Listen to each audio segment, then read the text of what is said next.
সাহারি খেতে খেতে ফজরের আজান দিয়ে দিলে করণীয় কি?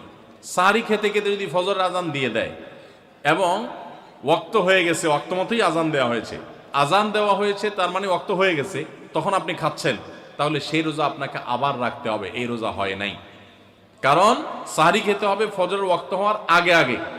ফজরের ওয়াক্ত শুরু হয়ে গেছে, তখনও আপনি খাওয়াতেই আছেন এবং গিলেছেন, তাহলে আপনার রোজা হবে না।